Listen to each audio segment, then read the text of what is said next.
The FJ45V is one rare four-wheel drive. Alan Gray and his nephew Andrew Gray have accepted the challenge to bring this old girl back to life. How will Alan work alongside a mechanic 50 years his junior? Will they succeed in restoring this Land Cruiser?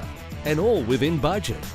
Now we're going to have a look at the differential. It doesn't sound too bad, but like in all things on this vehicle, the reliability is important, so we're going to pull it down, have a look at it and put some bearings in at least.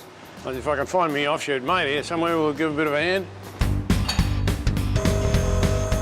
I was looking for you in the compressor room. I thought you might have been curled up asleep. You look a little bit tired to me, but do you think we can get this diff out of it? Yeah, this is the early model, which is held, the axles and all held in with clips. Yep. Back plate off, oil drain out, wheels out, we'll pull the diff. You want to grab the oil drain tin and we'll see if you can manage that. It's not hard, you just wheel it across there and we'll undo it. Oh, is that what you do with it? That's what you do, kid. The handle's worse than a shopping trolley, this thing. Yeah, that's the original diff, the way they set up. A couple of clips hold the axle in, doesn't sound too good. It's called a non-fully floating axle. They've changed that these days. For instance, if the clips fall out, you've got no brakes, no gears, no handbrake. That ain't good.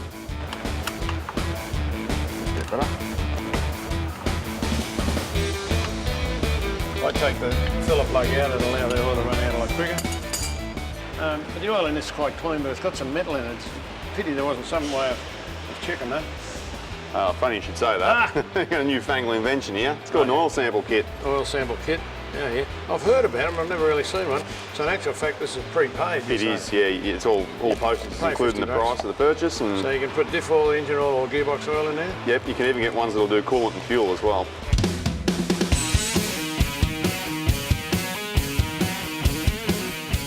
With the back plate off, Alan and Andrew now need to dismantle the diff centre out so they can get the axles out. I think he'll be right, he can undo nuts and bolts. Alan leaves Andrew to disconnect the tail shaft, and then we're ready to take out the diff housing.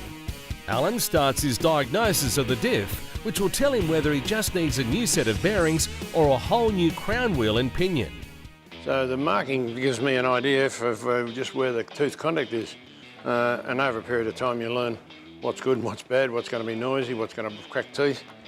And that'll actually give me an indication of what we're doing. Okay, so the marking's good, nice oval marking. Back of the tooth, which a lot of people don't care about, but I do. It's good. While Alan's doing the diff, I'm just going to clean up the diff housing. I've already got stuck into it quite a bit. It's very important that you remove all the old gasket, otherwise you won't have a good seal. You know, when you install your diff centre, it won't sit flat, so you might end up with a bit of axle misalignment. I won't show Alan this because I didn't have these when he did his apprenticeship on Awesome Carts. But, yeah. With the crown wheel and pinion still in great condition, Alan just needs to fit a new set of bearings. We wouldn't use anything else but genuine Koyo, and that's the same as all the ones that we supply in all our kits. Yeah, that's pretty good. With the housing clean and the diff put back together, it's time to put it in. They didn't tell you that I got cracked ribs or some other silly business, and they've got to expect me to do this on my own. Okay, so we've got the side gears in, we've pushed the axles in, we've put our little clips on, blocking between the two, and the little spider gears, which are a bit of a fool thing to get indexed up. They're in, and the main pin that goes through and locks everything, and then there's a little locking pin that goes in the side. So just screw that in there, the little 12mm, and home and hose. Put the back plate on, some oil in it, and lunch, I reckon.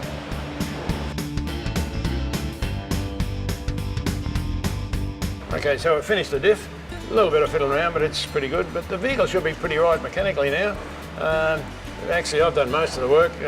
Andrew will have to get stuck into the bodywork, but I'm off for lunch. Blow him. Geez, that old horse is a bit of a worry, isn't he? For the highest quality diff components, visit terraintamer.com.